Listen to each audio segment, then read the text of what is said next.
Coaches, are you ready to revolutionize your game preparation?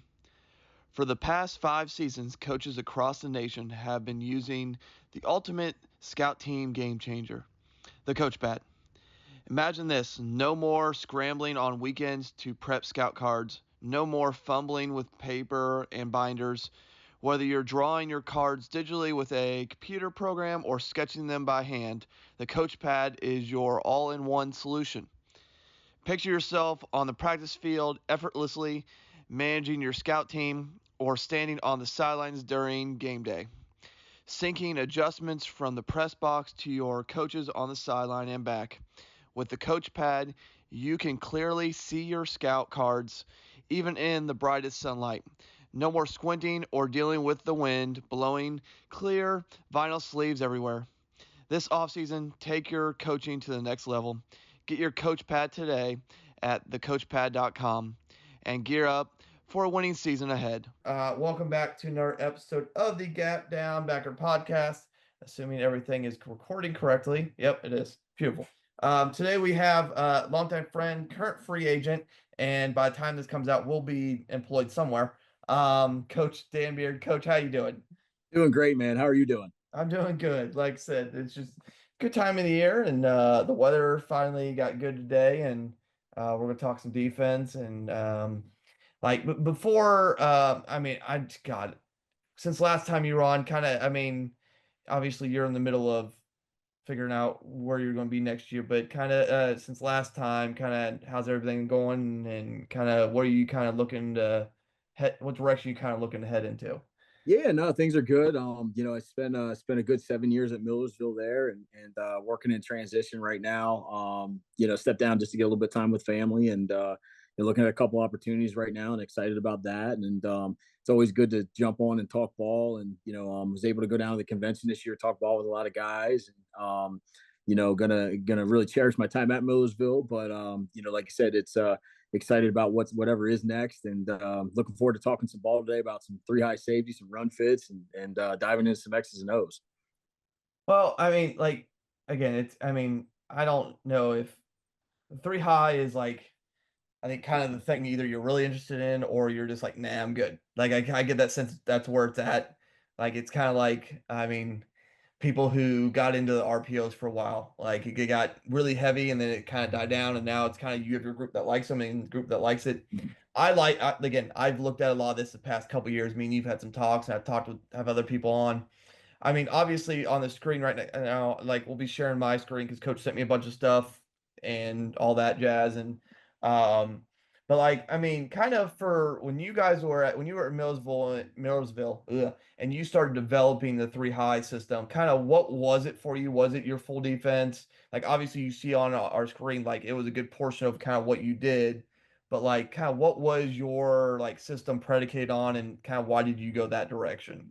Yeah, so I mean, it's kind of started at the end of 2018. Matt Suchak and Matt was our defensive coordinator. We kind of went into 2019. At that time we were still a 4-3, four down, 4-3 quarters team, quarters based. And then, in 2019 we kind of put the three high stuff in as kind of like a sub package or a dime package. We actually used it against a couple teams. I mean, one that comes to mind is East Stroudsburg. They were throwing the ball, around the yard, and I've always had a really good offense. So it was kind of a counter defense for us. And then kind of, after 2019, we kind of went into the pandemic. So about a year and a half, we really kind of built it, around our personnel. And, we just found personnel wise, we had more, linebacker body types and more, three down, D linemen, and we had the ability to get, more athletes on the field, and it was kind of adaptable. The cool thing was we transitioned it into, we built it off of a 4-3 defense or 4-3 run fits, kind of one gap assignment, and understanding that gaps change and stuff like that. And, we tweaked with how, we read with linebackers, with, keying the mesh point, out of the box, keying the mesh point, in the box, keying the triangle. And the nice thing about it was really build it with flexibility, and it was awesome. Matt and I worked together 7 years, and it was really cool to kind of develop it together. And did an awesome job. And I mean, Matt's obviously been on this podcast before, and he's done a phenomenal job, as a coordinator and throughout his whole coaching career. And it was just, really fun to kind of build it together. I think one of the things with it is it was flexible enough based on what you were seeing. If you were going to get a two back team, you could get into, more of, some rolled up fronts. You could get into rolling up edges and, packing the box. If you were getting teams that were going to spread you out in 2x2 wide or 3x1 or empty, you had the flexibility to get into that. If it became kind of the two back, spread run game where everybody's using the sniffers, you had the ability to fit that as well and still be decent in the pass, and you're able to handle RPO. So the nice thing was it had enough flexibility. I know we'll dive into a lot today, but had a lot of flexibility with the different things that you worked. Nice thing is we were able to be pretty balanced with it. We were able to run, some 3-man drop 8 stuff. We were able to run some 4-mans from the field, from the boundary, some 4-man pressures with bringing the mic as a plug. Some 5-man, some double edge, and then some true man, and then it's kind of some 4-man rush with robbers underneath, and we did a lot of that, and even did a lot of that this year as well, and even got us some 3 deep 300 fire zone stuff too. We were starting to get a lot more 2021 tight end teams, so we were able to get into some of that stuff, the old school 3 under 3 deep fire zone stuff with some change up. So it was very flexible with what you had. Yeah. Now I have a question for you, and I actually just thought about this because of some conversations I've had. Because actually, my friend Mike Derry just gave a kind of a presentation on this and kind of matching your offense with your defense, and like he talked about a KISS principle, and then bend don't break defenses, and kind of more your high risk, high reward defenses. Like, what would you kind of classify this as? Would like more bend don't break? I mean, obviously you can mesh it how you want. I get that. Yeah. But because obviously, like you can go 3 high and go 5-man pressures all the time, and you're high risk, high reward. But like at its core for you guys, what kind of was this more bend don't break? Was this more heavy pressure oriented system for you guys? What would you kind of classify this as? If you get what I mean? Yeah, I think it was kind of a combination. I think obviously the biggest thing is prevent the explosives, keep the ball inside and in front, and then the other part of it was when you got into if we could win first and second down, get into third down, we could start heating you up a little bit. And then I think from that too is after a while hey, you start blitzing and bringing pressure. Now you can give the the illusion of pressure, and now you're running more of your your 4-man rushes, your creepers and your disguises and your sim pressures out of it. So it kind of had kind of the hybrid type. And I think, but depending on what you were trying to take away, if they had a team that was a really good, like just dude at receiver, I mean, we were going to try to 2-for-1 them as much as possible and give help, and make them beat us with somebody else. If they were a team that, was, going to, set their protection a certain way, we were going to try to dictate that.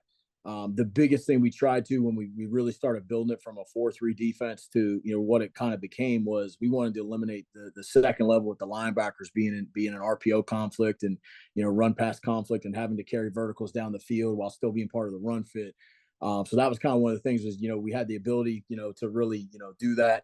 We handled a lot of motions with the third level with, the 2 safeties, the middle safety and the corner to make our adjustments. Because again, the thing we found too was you start getting, and putting a guy in conflict where, hey, he's got to carry 3 vertical, but he's got to be responsible for, quarterback run game to fit, spill, box, whatever it might be. Now he's trying to be in 2 places at once. It wasn't always great. We felt against empty, we were good with our box count against quarterback run game because a lot of teams, in our league, in the PSAC, they would either, empty out because they wanted to run the ball or they would, throw the ball and it was a combination. So we felt like, the empty adjustments were good that, we could cover the passing game, but still have numbers into the run fit. And the biggest thing as possible, kind of touched on already, is just, not having that one-on-one matchup, especially on the backside. A lot of times you get teams in 3x1 and, if you're in that 2 high shell or you're, even if you're rolling 3, at some point you're leaving a backside guy one-on-one. So if their guy is a guy, trying to eliminate that matchup, same thing too. If their guy was a guy and they were trying to put him at number 2 or number 3, just making sure that you had enough help over the top. And again, I think that, we got to third down, and second and long, third and long, we were able to create some complex rush packages out of the blitz game, with some disguises, with things we did. So it had a lot of things that we were able to really have advantages with and be successful too. Okay. Not like, again, like coaches that obviously his presentations on the back, and like I said, we're not going to hit necessarily on everything, but we're going to kind of hit on some things. And one of the main conversations we're going to have is I want to talk to him about kind of the run fits, because as I kind of mentioned to him, like all the RPO stuff and the college hashes are great, but like when I take this from a high school perspective, so when I look at from it, obviously our hashes are different. But also we don't see nearly as, because we're a little more, we're not rural, but we're semi-rural. That's the way we're like the large town in between two large cities. Like we're really the main, us and Wheeling are the two main stops between Columbus and Pittsburgh. Like we're really the only two things. Like that's there's nothing else really. There's a couple other small towns, but we that's it. So like we're city, but we're not city. So it's interesting concept. But so like how our hashes are different. Obviously, we don't see a crap ton of RPO. And as kind of talked to you, like we see a lot of variety formation wise. So it's kind of like, and you mentioned this to me, like it's flexible, which is the nice thing about it, right? Because like you get that. I mean, outside looking in, obviously you're three high in this, but it almost looks like a 3-3, like like it looks kind of like the not a true 3-3 stack, but like the what's his face as it Rocky Long 3-3 stack stuff. Yep. Where you break the stack, you'll have a lot of different looks, but you're flexible. Like, do you want to kind of talk on that a little bit more and kind of what you're able kind of really to do out of it? Yeah, absolutely. So I mean, what you have pictured there, you obviously have, the 2x2. So you've got the three high shell, you've got, the rover, which is our field operations. You got the rover, our field corner, and our strike safety, which was our field operation. And then our boundary operation was our whip, our weak side safety, our will, and then our boundary corner. And then the nickel was our kind of our middle safety hybrid. He was the guy that could, play the middle of the field or drop down as a linebacker, or if you felt like you needed the personnel substituted, you could pull that guy out and put a linebacker body in.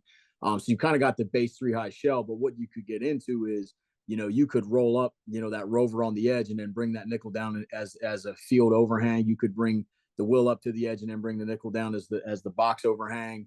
The other thing you could do is you could get into a 4-2-5 fit and put the will down and punch the rover and the mic into 30s.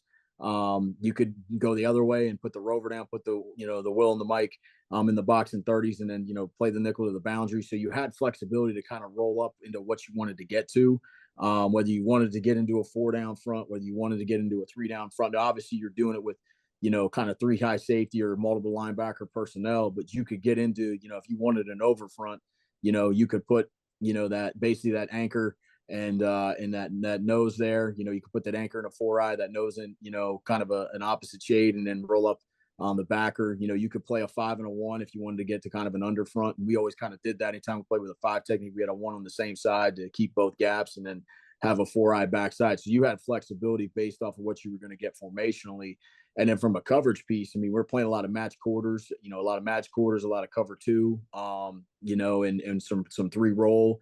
And then kind of the stubby or the lock 1, play read 2, off 2 and 3 as well. And then the nice thing with that is if you were in the drop 8, you could do that, but you still had your 2-for-1 on the backside, whether you were going to sky it with bringing that whip safety down and put the corner as the in the half field, or if you were going to play true cover 2 and slice it. And then the nice thing is when you're playing that cover 2, you can get extra fitters into the run game as well. So I mean, it had a lot of flexibility based off of what you were trying to see. Now, like when you're breaking this up, how are you breaking up the coaching? Because obviously, even at I think D3 and D2 deals with a lot of the same issues that we deal with at high school. It's finding not only enough coaches, but also quality coaches, like who's there full time. And then what I mean by that is like who's there full time, who isn't. Like, because again, the D2, D3 world still have a lot of part time guys and Mm-hmm. or guys who have multiple roles and trying to figure out who's what and where, So like, I mean, my assumption, and you can correct me as wrong as I've kind of circled things, like obviously that's probably a position group. Yep. I'm guessing that's a position group. I'm guessing ideally you're putting these guys in position group. Yep. And are these 3 in a position group, or is this kind of a floater? The nickel's probably the floater there, and so there'd be times that he would meet with the front 7 with the run fist. There were times he'd be with the back end. One year, Matt and I, it was me and him, and then we had a part-time coach that wasn't there for meetings. So there would be times I would take the front 7, I would take the D line, the backers, and there'd be certain days that the nickel would be in my position, and there'd be certain days I just took the D line, and then he would take the back 7 with the linebackers and the nickel. So we kind of would cross train it, and then our practice schedule would kind of be the same, with it. And then we were able to add a corners coach here. This past year there were several years we did have a corners coach, and we did have a D line guy that was in the office, basically full time and consistently. And then that nickel would kind of be the floater piece. But I would say, like, if you're going to break it down staff wise, you have your D line guy, you have your linebacker guy, and then your secondary. And then just knowing that throughout practice, that nickel is going to sometimes be with the linebacker, sometimes going to be with the DBs. And then sometimes really you can get the linebackers and the secondary together, and the linebackers and the D line. Like some of the things we had group periods, and what we would do is if we had 12 minutes of a group period, we would take 6 minutes where half the linebackers would be with the D line, half would be with the back end, working half field pass concepts or full field pass concepts off of what we were going to see, and then we would switch them at 6, and then the next day we would do kind of the same thing, just start the other group the other way and then work different things. And whether we were working first and second down, top passes, top runs, or 3-by-1 or something specific, that was a way to kind of break it down. And we would tell the guys in the meeting, like, hey, practice today, you 4 guys are going to start down with the D line, and then at 6 minutes we're going to switch. You 4 are going to start up with the DBs and kind of go from there. And then depending what you're seeing, if you're seeing more of a heavy run team, we may have done it as a full defensive unit period. We may have, done really all the run fits and done all 11 there for it. And towards the end of the season, we did some of that. But that'd be kind of how you break it down in practice, with kind of that whole teaching. And then even individual, there'd be times in Indy where, hey, I would send the field overhang with the corners and safeties to work half field pass, and I'd take the Will and the Mike and work some run fits. There'd be other times where, I would take, just the mics and the D line and work some run fits there. Or sometimes we would have, the nickel and all the backers, and we would just work, run fits there as well. So, I mean, just kind of there was flexibility within how you did it based on what your staff was. We had times where, we had guys for each position group. We had years where we didn't have guys for each position group, but we had enough flexibility within it. And I think too, continuity is a big thing too. If you have at least a couple coaches, there's some continuity. Matt and I had been together 7 years, and we had kind of really built this thing together, and kind of really knowing what we're looking for. And it would be great during practice planning, we'd kind of both make suggestions, like, yeah, I think it's a great idea, and it worked out really well for us. How many, just like, I mean, obviously you have some adjustments given the week and all that. How many like base fronts did you guys start with? Because obviously there's a lot you could do out of it, as we kind of already talked, and various things, especially when you're coming from a 4-3 background where there's some front adjustments in a 4-3 background, but there's not a lot. I mean, there's some key things you'll do, but for the most part, you're an over or an under front probably most of the time out of a 4-3 to a Yep. point. Like, I mean, you can get the double ones and a G front or double threes and situationally and all that, but those aren't really usually bases. Like what front wise, where are you kind of going at prospectively? Yeah. So we the first ones we would have, we'd have a shade and 2-4 eyes, and then we'd have the ability to set that either strong or weak. So we'd call it, and basically call it 4 strong. If we got that, we'd have a shade and 2-4 eyes, and the shade was like our 3 technique. So the shade would always set the front there. So if it was 4 strong, it was a 1 tech and then 2-4 eyes. If it was 4 weak, then the shade would be weak, and we'd have the 2-4 eyes there. And then we'd start adding the 5 technique. And anytime you had a 5 technique, the 5 and the 1 were on the same side. So if we had 5 strong, you'd have the 5 and 1 on the strong side, and then the 4 eye backside. If you had 5 weak, you'd have the nose and the tackle weak there. And then we even had opportunities to call 5 tight, where we would put, that 5 technique to the side of the tight end. But that's kind of how it started. And then it kind of evolved that we actually would double front call it. So we would call, 45 tight. And that would say, like, hey, if we don't have any tight end or there's no sniffer, we're going to have 2-4 eyes and a shade to the strong side. If we have a tight end, we're going to play a 5 and 1 with a 4 eye backside. So you kind of got the best of both worlds. So, with that, and then from there, you could reduce the front back, you could slant it strong, slant it weak. You could, middle plug pressure it with the mic. You could bring the field overhang, the rover from the field, the will from the boundary.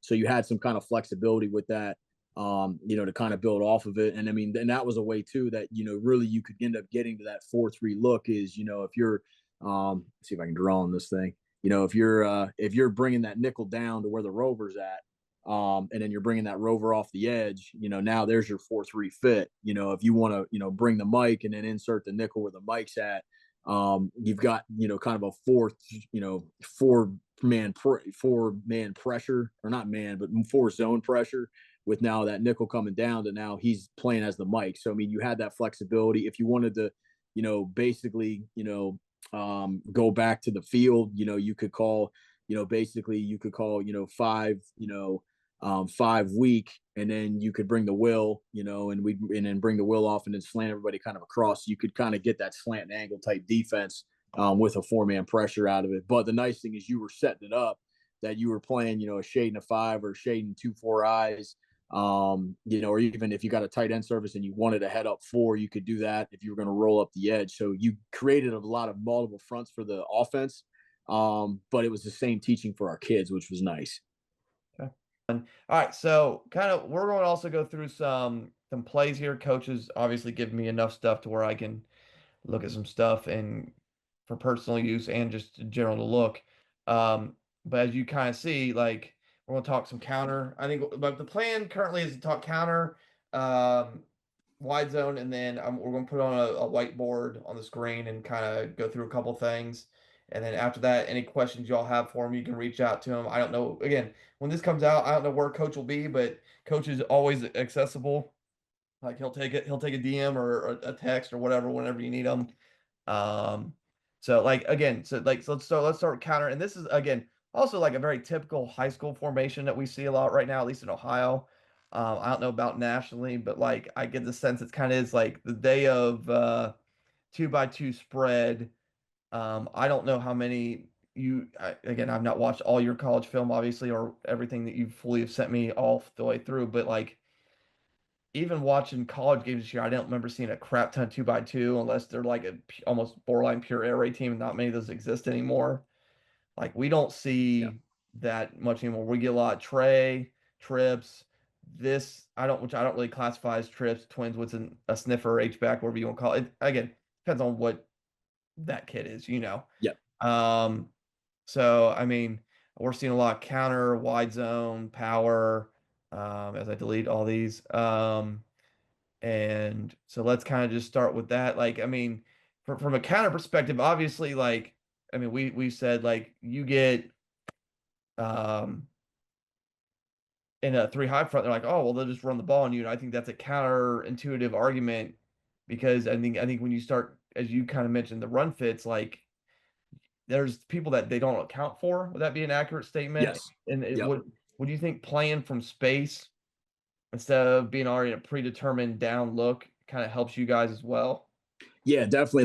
Like you kind of said here. I mean, this is like one of the top formations you'll see. Really in all college football, but especially in the PSAC, is you're going to get the 2x1 with the sniffer there, and whether he's in the core, out of the core, and we define that as into the box, out of the box. When in doubt, if he was out of the box, we would count it as a 3x1. If we felt that guy was a threat up the seam, if he wasn't a threat up the seam, we could game plan that as well. But what you're seeing picture right here is we're basically, we're in a 5-weak front. So we got our shade to the weak side, our 5 technique down here at the bottom. We're going to bring that field overhang, the rover off the edge there. We're going to create a 4-man rush. So right now you're looking at, there's your 4-3. And now we're going to play, quarters with it. So we've dropped our nickel, into the field overhang up there.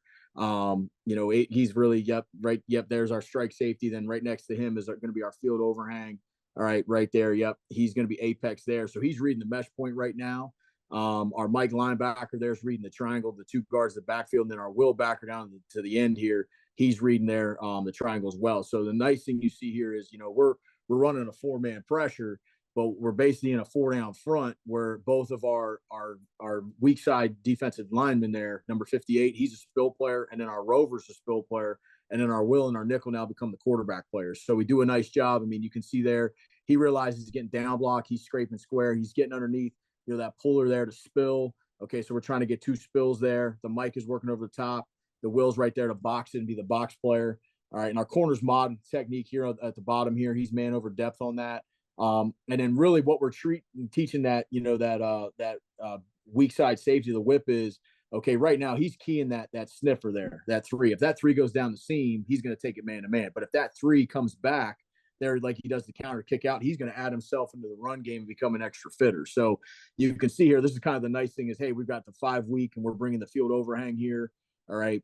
Okay. And again, you can see there that whip weak side safety, he's eyeing 3 adds back. He's going to bring back as that extra number there. If we get a good spill, our Will's a box player there. So he's setting the edge there on that kick out block. And then our Mike's going to work over top. And then our safety's going to make that picture right as the extra piece. And then our backside linebacker does a great job running it down. That's a kid from Hez Faison from DeMatha Catholic. He was a 2.5-year, 3-year starter for us.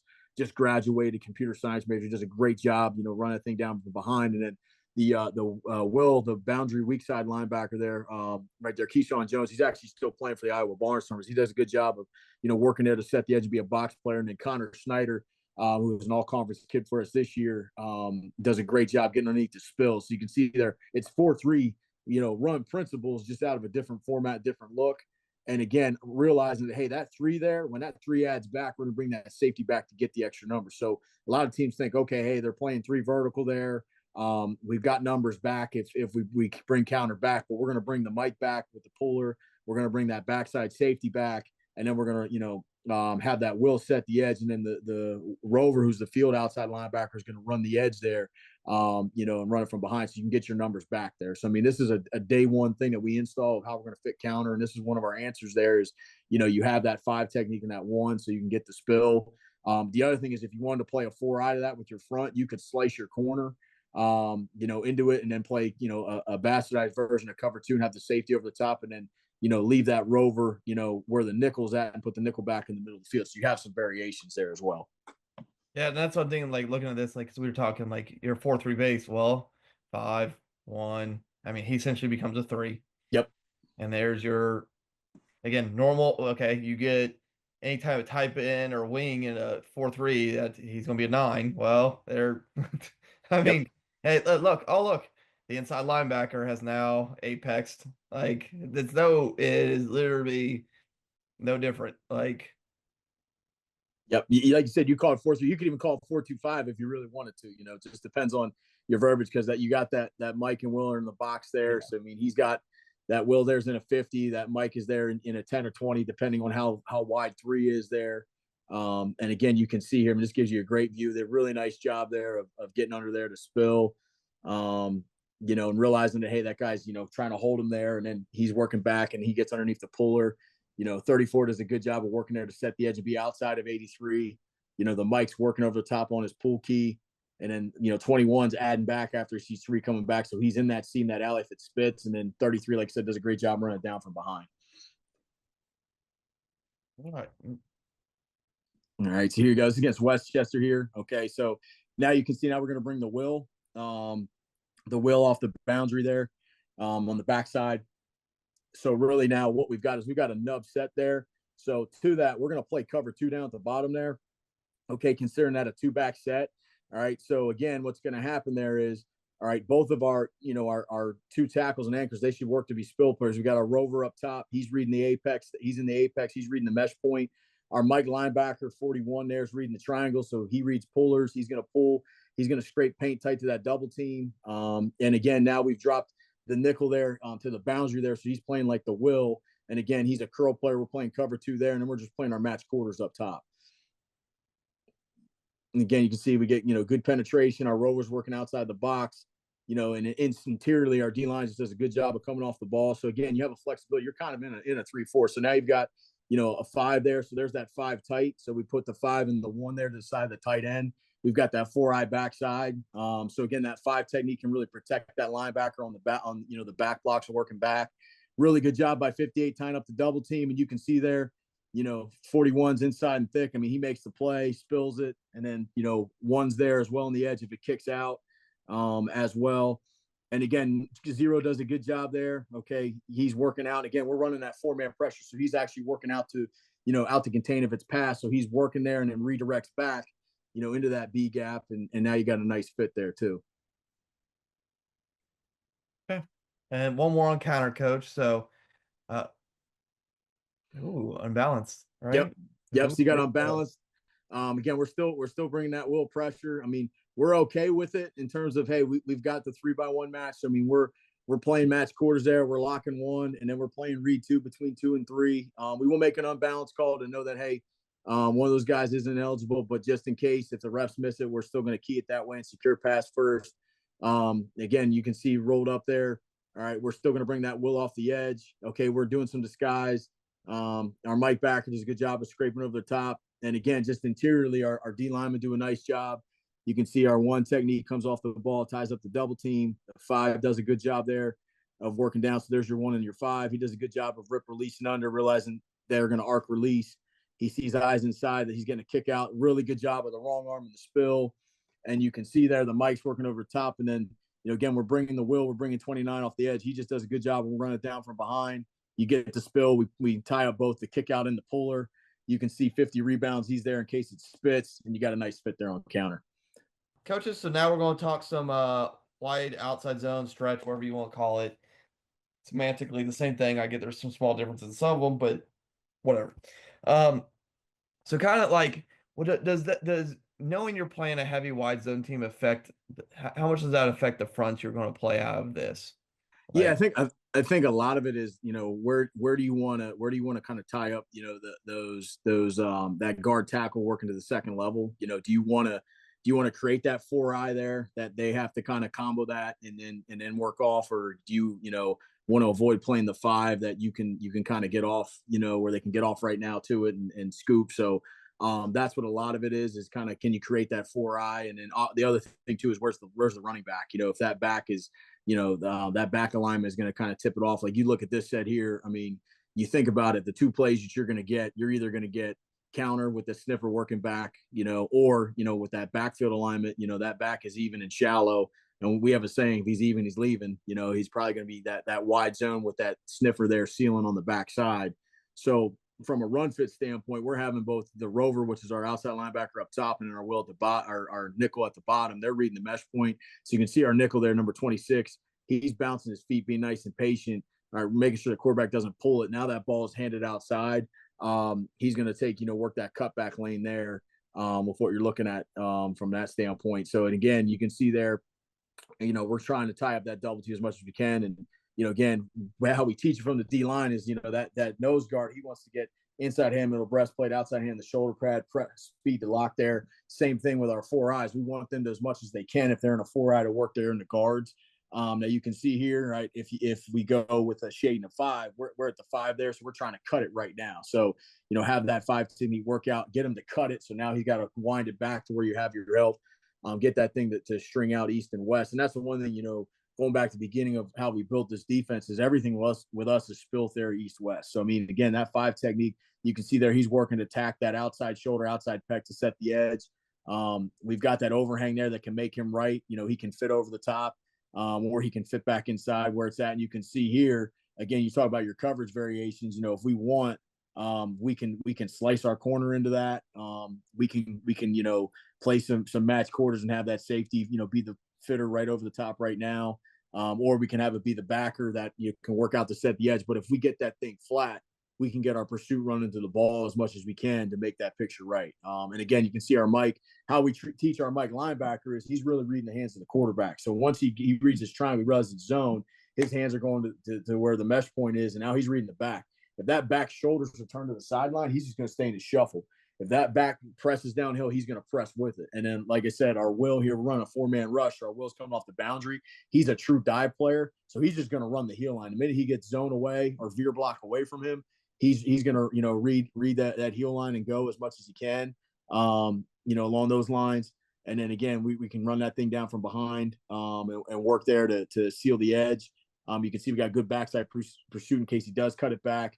And then same thing too, like I said, that Mike, he's shuffle alley press as he's reading the shoulders. If that back's downhill, he'll press it. If that back shoulders the sidelines, he's going to stay in his shuffle. Same thing, but again, understand with stretch, the biggest thing they want to do is find an open gap where that back can stick his foot in the ground and get vertical. And again, have our backside pursuit close that to where, hey, he's got to bounce it out, out to the perimeter where we've got our help here. So you can see here, I mean, we've got a 5 and a 1 on the same side there. So we're trying to get this thing cut. We're bringing a 4-man pressure off the edge. So our Will there is a true dive player. He can run the heel line. 26 is the quarterback player. You can see the Mike there's reading his triangle. He realizes it's wide stretch, looking at the bucket steps. He's staying in his shuffle. All right, right there. All right, shoulders start turning. You can start to press and open. All right, corner does a good job coming up, work to set the edge. And then again, the Mike runs it down from behind. And you got a nice fit. So again, I think play with your fronts based on what kind of run game you're going to get. If you want to really cut it right now, you can get into that 1 and 5, or you can have the 4-eye and then bring that 4th rusher off the edge to create a 5 technique and really set it. All right, so like I said, I'm just gonna go that angle for this next one because, come on, get there. Like, maybe there we go. Okay, because we might skip a play then. There we go, because like I said, I think as somebody, I mean, I've coached every position at this point, but as the longer I do this, like this angle's nice and that's great. You can see coverage and all that crap. Yeah. But when you get Tight. to like run fits, which Yes. whether you're linebacker coach, D-line coach, safeties coach, doesn't matter. Like this is the view you want. Like Yep. again, and we don't get a lot of this view in high school just because, I mean, obviously if you have an end zone camera, you do, but like trade and all that, we don't get any of this. Like this is the stuff you like, oh. Yeah, if you can get it. So like right here from the top here, okay, you can look right now. We're in both four eyes. Okay, so we've got that sniffer there. So we're going to send the 4-man pressure. All right, we're going to send the 4-man pressure into the zone right there. So we're going to tell 34. He's going to take that gap between the sniffer and the tackle. So he's right there. So when you pause it there, we've got the C gap taken care of. We've got the B gap. Okay, all right, and you can see there our nose is working back across. So we're basically slanting right into that, to get that zone to cut. Because you can see right there what it does is it forces the tie off that sniffer and that double team. 29 now can become our box player and work over to set the edge. All right, our Mike there, he's reading shoulders. He does a good job with the speed rep technique.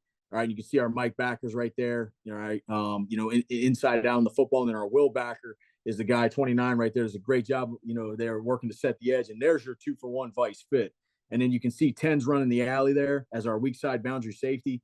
He can cap it off. So you've got a really nice fit there. So again, just another answer there. You're starting with, your 4 weak fronts. So you have your shade, your 2-4 eyes, and now you're bringing that pressure back, to the field there. So your 4 eyes going to cut to a 5 technique. Your 1's going to work the cross face to the center, and then your 4 eyes got a 2-way go, and then your backer's going to take that gap between the sniffer and the tackle. So again, you're getting to 4-3 run fits just out of a different front, same 4-man pressure. And again, your coverage piece there, you can cap it on the backside. So, I mean, right there, we're playing our match quarters. Our will linebacker 29 is the box player. Our safety there can work to run the alley, and you're in a nice fit. All right, let's do one more, coach, and then I got a couple other quick questions, and then and here we go. There we go. Yeah, so here's a a tough formation. You're getting that tight trips bunch, okay, and basically they're running that mid zone or outside zone seal. So you can see there that tight end fullback are working there to seal that gap. So again, you can see there we're getting spilt there. We're trying to get that thing to bounce as much as we can flat to the sideline. They pick up 1-2 here. I mean, this is against Shepherd here. They do a great job down there. In their run game, Coach McCook's done a great job down there for a long time. And actually, I think this is the quarterback here is Tyson Badge is now playing for the Bears, and they had a really good running back. This is Ronnie Brown. He was in camp with the Bucks. He's a Dundalk kid from Baltimore. Really good player along those lines. But you can see what we're getting here is we're playing, out of that tight bunch, we're playing basically, a 3-roll cloud. So we've got the safety over the top, we've got the corner up top there in the flat. We've got the backside safety in the middle third, and then we're man-to-man at the bottom with our corner. Now, the nice thing is when they bring that back, our middle post defender, once the ball's handed, he's going to work back into the run fit, again, securing there the vertical, and then he'll add back. And our will linebacker is our box player, so he does a good job there of realizing, hey, he's got to set the edge of the defense.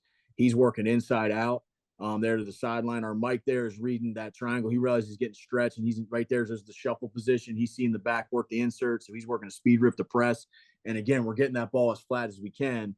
Our backside linebackers, again, holding the mesh point, making sure that ball's handed before he shuffles the scrape. And you can see right here, all right, we're playing with a 5 weak front there. So we got a 1 and a 5 there to the weak side.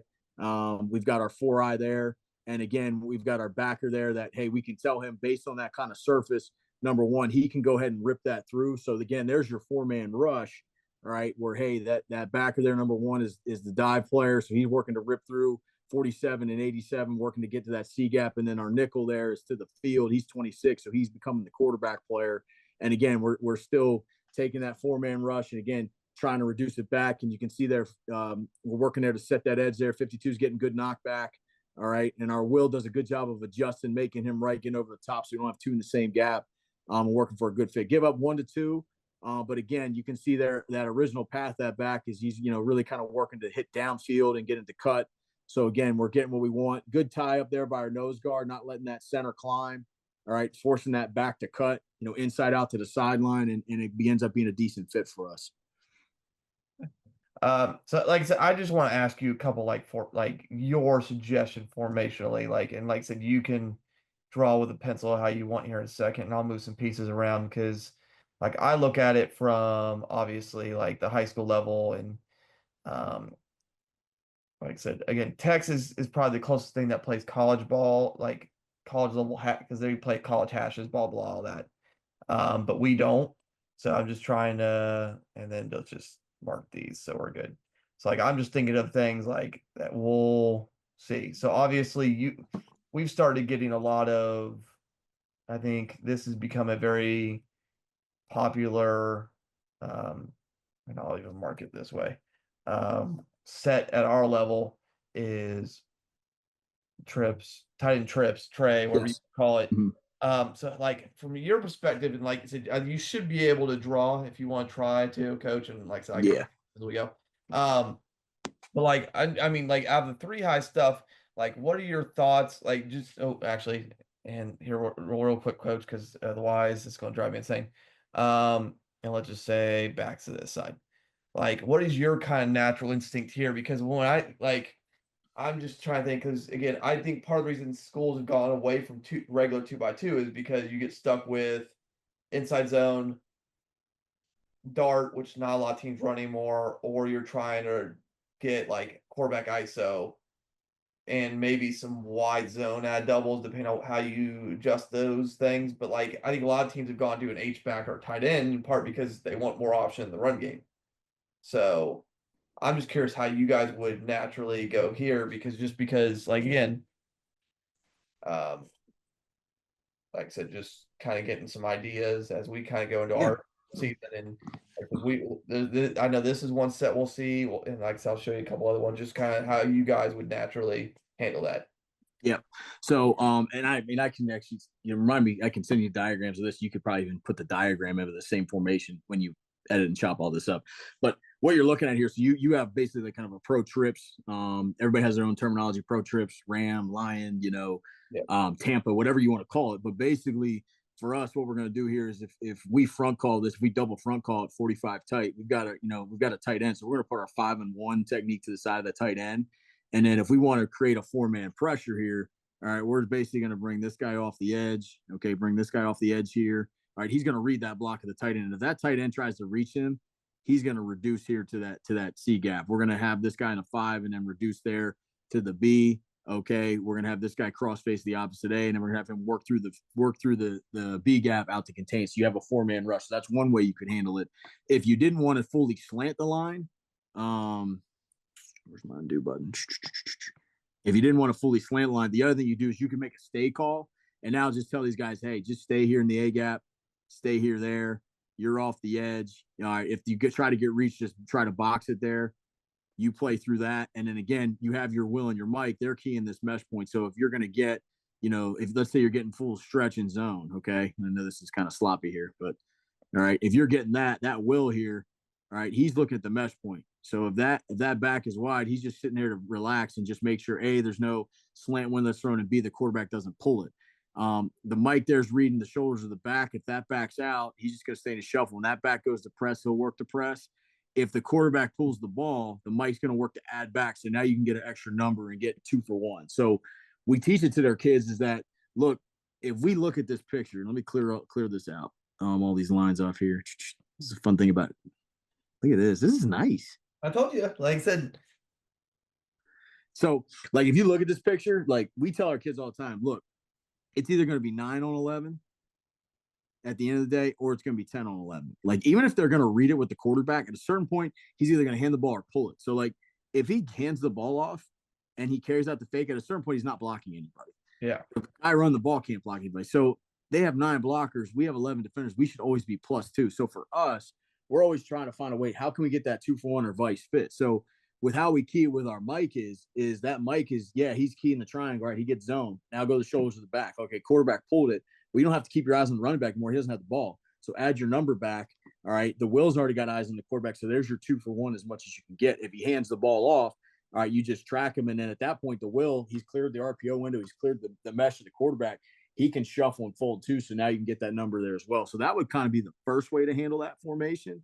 If you wanted to run the 4-man pressure, the second way would be if you wanted to stay in the 3 high. All right. I shouldn't have taken all that off. So now what you want to do is you want to have your nickels here. You get your strike, your corner, your rover's apex in that, your will's there. And he's either been, the will would either be in a 40 or 50 based on the back line. If the back's to him, he wants to be in a 50 to have leverage. If the back's away from him, he'll be in a 40. We'll put our mic in a 20 there. Okay, our corner's there. All right, our whip's there. And now, all right, if you're going to get, kind of outside zone stretch or even pin and pull, okay, all right, front wise, you can still put the shade in the 5 to that strong side, so you can make that 5 tight. Okay. Right there. So you got your shade. All right. You got your 4-eye. Then you got your 5 technique. All right. So now, all right, you have this guy here. He can make the picture right as your extra fitter. So again, like you said, if we're going to get stretch, we're going to get outside zone. Okay. So they're going to, combo this to work up, combo this there, double this. And let's say they're going to go out or there. You can have this guy that can insert and make the picture right. So, again, if they're going to go to safety here, all right, he can sit the box. He can be the extra number. If they're going to try to crack, we can get crack replace. But you've got this guy that in the initial box count isn't counted, and now you can insert him in as much as you can. So that's another way. The nice thing about this is from a pass standpoint, okay, if you're going to get pass game out of this, okay, you can do a couple things. If you're going to get stick, you can just, play your true drop 8 Tampa 2 and you're in great shape. All right. He's holding this, holding the outcut of 3. He's driving back on the outcut of 2. He's securing one over the top. Great shape. If you want to play the match quarters with it, okay, well, same thing. You can play read 2 between 1 and 2. This guy's got this guy vertical, and you're still 2 for 1 on the backside. Whether you want to play cover 2, whether you want to play sky, you're in great shape, and your run fits are still really sound from that standpoint. Because again, really for this guy, all right, out of 3x1, his eyes should be 3 to Q, 3 to Q. If he gets run block, secure that it's run first, and now eyes go to the mesh point. If it's pass, get your eyes to 3. If 3's shallow, okay, like truly under right now, not like the bender, but if he's shallow right now, okay, he's going to help put his eyes back here to 2 to 1 to see if it's any kind of double post or double quarters combination that he can help Rob there. So, it's again, that's another variation. Again, you can play, your match quarters here with these guys. You can play your cover 2 over here or your sky over here, and you have the middle of the field protected. You're still good against the run game because you can add that guy in if you want to. And again, he's not counted in your initial box count here. Yeah.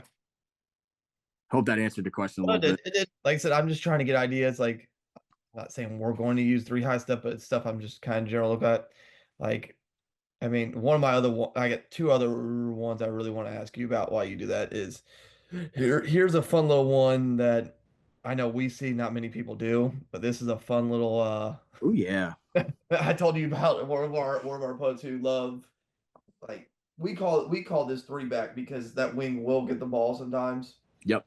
But I mean, they'll do that. They'll go here. I mean, like I said, and then they can flex out the normal stuff. I'm just curious, like, so you get essentially what a power set pretty much. I mean, is a primarily run set. Like, obviously the single could be a dude, but their dudes are usually in the backfield. Like, how would you handle that? Obviously, you need to make some adjustments. This is not stuff you might necessarily see all the time college wise, but kind of like, what is your natural instinct outside of what you guys do? So first thing is, and I'll give you 2 ways. I'll give you the first way first is basically put your nose there. Okay. Put your 5 here. All right. Put your rover in this gap. We're going to send the rover here. Okay. The corner is going to be here. We're going to have the nickel replace that rover. So instead of being in the middle of the field, he's going to come down. All right. We're going to play that 4-eye backside. Okay. All right. So he's in your 4-eye. And remind me, I have this diagram. I can send it to you too. Remind me to send that to you. Give me something to do. All right. So right now we have that there. And then what we're going to do here is we're going to put our mic. We can go 30-30 here. Okay. So we'll put our will here in a 30. We'll put our mic here in a 30. Okay. And we'll basically have this nickel here. He'll be kind of you could call it, a 90 plus. So basically he's going to be 5 yards, 1 yard wide, 5 yards of depth outside of that edge guy there. And as well. And now we're going to again play cover 2. So you got your strike there, and then backside, we can play cover 2 if we want. We can play true robber, old school robber. He's going to rob curl dig post. He's model 1. Okay. So again, with that, you've got that tied up, okay, that tied up. So again, if they're going to run, any kind of stretch lead, so like this, they're going to come back here. You're okay because, out of whether it's the whip or here, you're going to get a force player. He's going to give an I'm here call to the will. All right. So that will knows, hey, I can fit this gap. The Mike can work here over top. He can be the box player. If you want to play cover 2 and slice it with the corner, same thing's going to happen. He's going to work to slice it. The will can now be here. And then your Mike can work here over the top if you're going to get stretch lead weak. So you're really good versus that. If you're going to get counter, okay, so if you're going to get any kind of version of counter here, so, however you want to run it, all right, again, you're going to match pullers, so pull. So this guy will scrape tight to the double team. He'll be over the top, okay. Again, if they're going to combo this down, he can now know that, hey, I can spill versus that kick out because whether we're playing sky or whether we're playing cover 2, I'm going to have a box fitter outside of me, a force player outside of me. So you can be really good versus that. If you're going to get pin and pull, okay, so if you're going to get people that are going to, basically try to, whether they want to down here, okay, down and then, scoop and then double pour, however they want to get to it, and then bring an extra guy with it. Okay. So like power lead there. The biggest thing you want to do is go ahead and slice your corner into it. All right. He's going to take out the first puller, set the edge. Okay. This nickel's going to be inside that second puller, whoever it is. That rover's still going to work there in between that tight end and sniffer. He's still going to work there. He's still going to work there. Again, reading the mesh point. All right. Match pullers. Okay, first one that shows he can take it, but again, we want to funnel that thing as wide as we can as possible, if that makes sense. Yeah. And then and I don't know if it'll cause really anything majorly different, but and this is where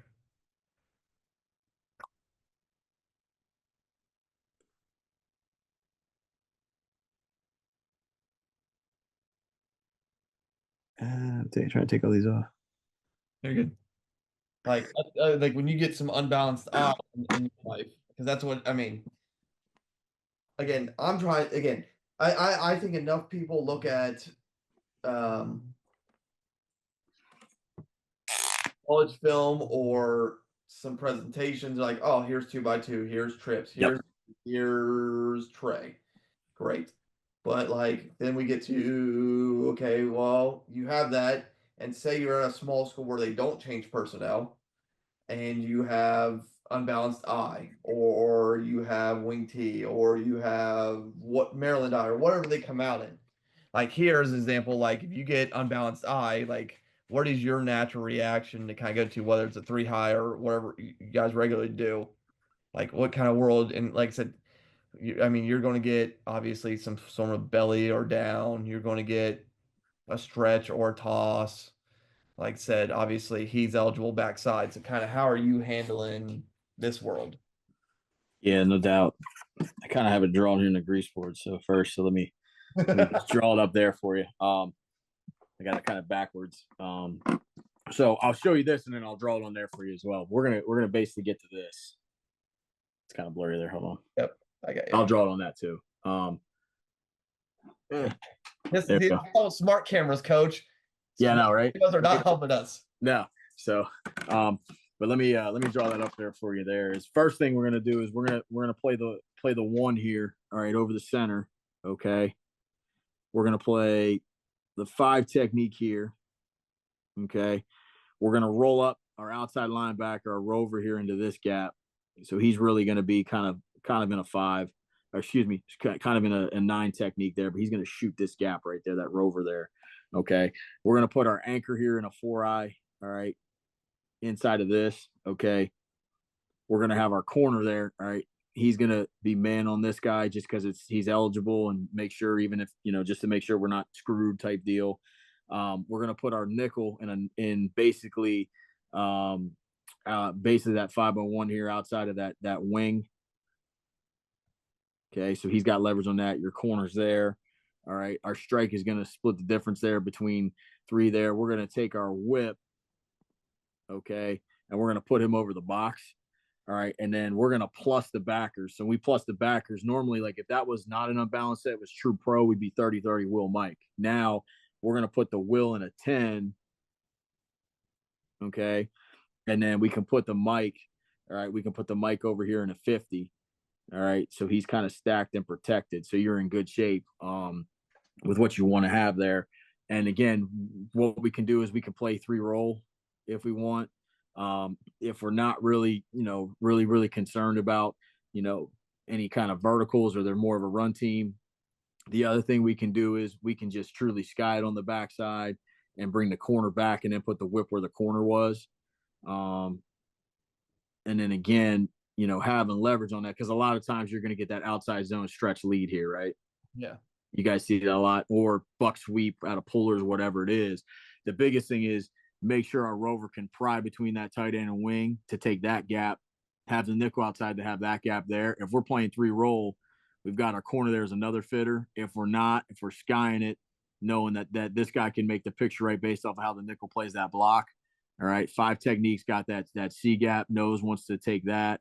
All right, we know he'll have here this one, and then again, these guys are on flow, so if they're going to get tossed, the Mike can really just run. He can be patient on cutback, and just make sure check that it's not CBR, counter boot, reversing that stuff. But once it clears handoff, he can add as well. He's here, and then he'll work down to be that secondary fitter. He's locking on this, making sure it's not any kind of toss fake or any kind of toss pass. He's got to make sure we match that.